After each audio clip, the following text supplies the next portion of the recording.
আজি নোৱাৰিলেও কাইলৈ আকৌ চেষ্টা কৰিবা। কেতিয়াবা জীৱনত এনেকুৱা এটা সময় আহে যেতিয়া মানুহে বাহিৰৰ পৃথিৱীৰ লগত নহয়, নিজৰ মনটোৰ লগতে যুদ্ধ কৰিবলগীয়া হয়।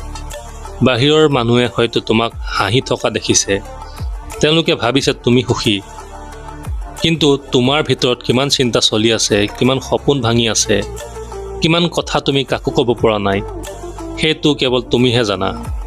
কেতিয়াবা ৰাতি টোপনি নাহে, মনত এটা প্ৰশ্ন ঘূৰি থাকে, মোৰ জীৱনটো কেতিয়া সলনি হ'ব?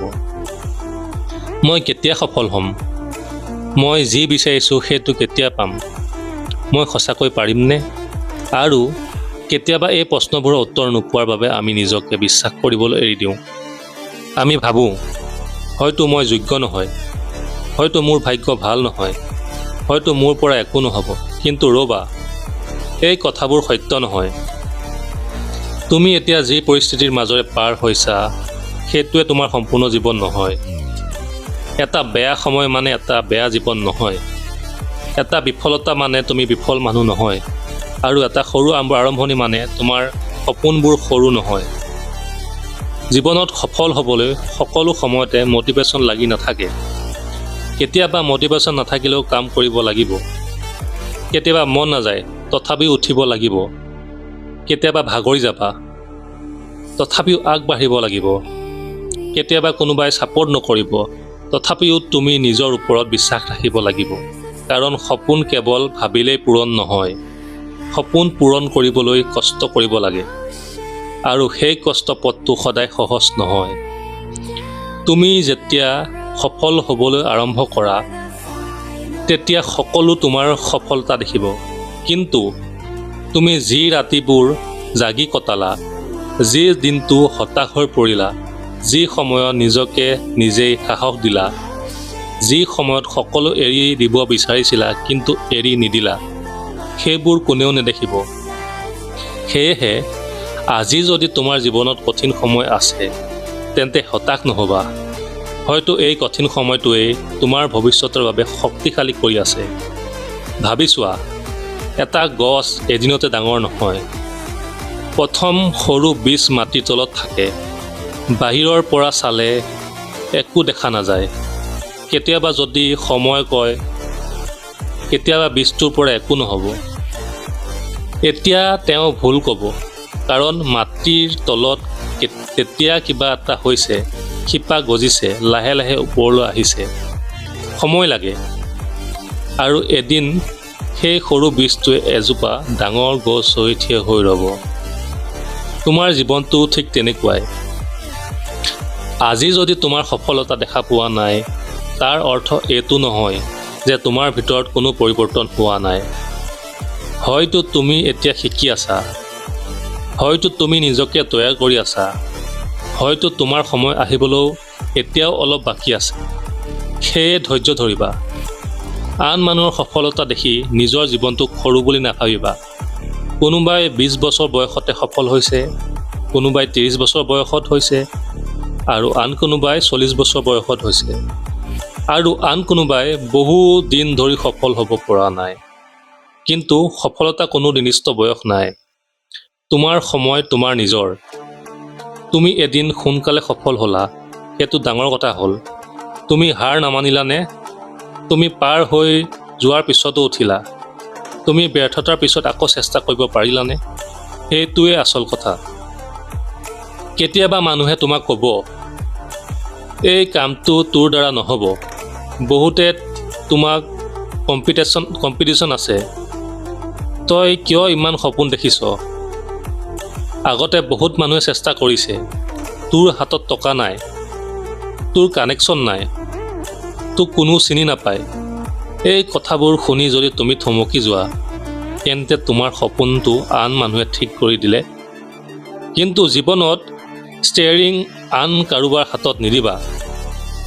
তোমাৰ জীৱন, তোমাৰ সিদ্ধান্ত, তোমাৰ সপোন। আন মানুহৰ মতামত শুনিবা, কিন্তু নিজৰ জীৱনৰ সিদ্ধান্ত নিজেই ল'বা। আৰু এটা কথা সদায় মনত ৰাখিবা, সকলোৰে ছাপোৰ্ট পোৱাটো প্ৰয়োজন নহয়। কেতিয়াবা তুমি অকলে আৰম্ভ কৰিব লাগিব, তুমি অকলে কাম কৰিব লাগিব, তুমি অকলে শিকিব লাগিব, তুমি অকলে কষ্ট কৰিব লাগিব আৰু হয়তো কোনো সময়ত কোনোবাই তোমাক ক্লেক নকৰিব, কোনোবাই তোমাক এনকাৰেজ নকৰিব, কিন্তু তুমি নিজকে এনকাৰেজ কৰিব লাগিব। নিজকে ক'ব লাগিব, মই পাৰিম, মই চেষ্টা কৰি থাকিম, মই এতিয়াও হাৰ নামানো, এবাৰ নহ'লে এবাৰ আকৌ চেষ্টা কৰিম, 10 বাৰ নহ'লে 11 বাৰ চেষ্টা কৰিম। কাৰণ সফল মানুহ সেইজন নহয় যিজনে কেতিয়াও নাপাৰে। সফল মানুহ সেইজন যিজন পাৰাৰ পিছত উঠে। তুমি হয়তো আজি বহুত সমস্যাৰ মাজত আছা। টকাৰ সমস্যা থাকিব পাৰে, কামৰ সমস্যা থাকিব পাৰে, পৰিয়ালৰ সমস্যা থাকিব পাৰে, ভৱিষ্যতৰ চিন্তা থাকিব পাৰে, নিজৰ কেৰিয়াৰক লৈ কনফিউজন থাকিব পাৰে।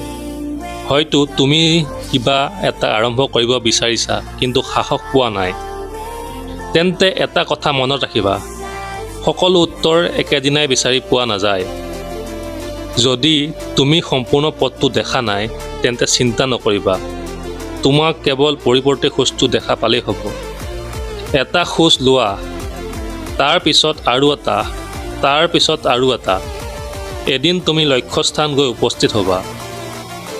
কেতিয়াবা আমি ডাঙৰ ফলাফল বিচাৰি সৰু কামবোৰ গুৰুত্ব নিদিওঁ। আমি ভাবোঁ, মই এদিনতে ডাঙৰ কিবা এটা কৰিম। কিন্তু বাস্তৱ জীৱনত সফলতা এনেকৈ নাহে।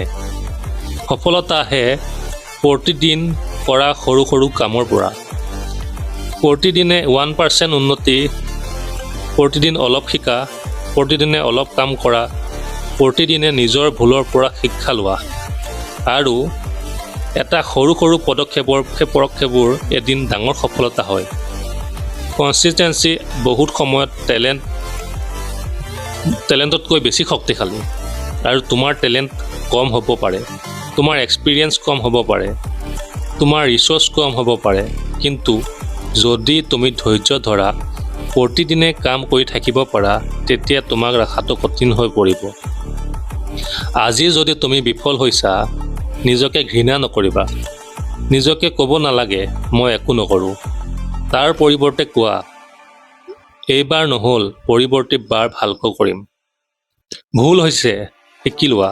বিফল হৈছা, কাৰণটো বিচাৰি উলিওৱা। কোনোবাই ৰিজেক্ট কৰিছে, নিজকে আৰু উন্নতি কৰা। কোনোবাই তোমাক ইগন'ৰ কৰিছে, নিজকে ভেলুৱে বনাও, নিজৰ ভেলু বৃদ্ধি কৰা। কোনোবাই তোমাক বিশ্বাস কৰা নাই, নিজৰ ওপৰত বিশ্বাস ৰাখা। কাৰণ শেষত তোমাৰ জীৱন সলনি কৰিবলৈ প্ৰথমে তোমাৰ নিজৰ বিশ্বাস কৰিব লাগিব। এদিন এনেকুৱা এটা দিন আহিব পাৰে যিদিনা তুমি পিছলৈ ঘূৰি চাবা আৰু তুমি ভাবিবা, সেই সময়ত যদি হাৰ মানিলোঁ হয়, আজি মই ইয়াত থাকিব নোৱাৰিলোহেঁতেন। সেই দিনটো আজি কষ্ট কৰা।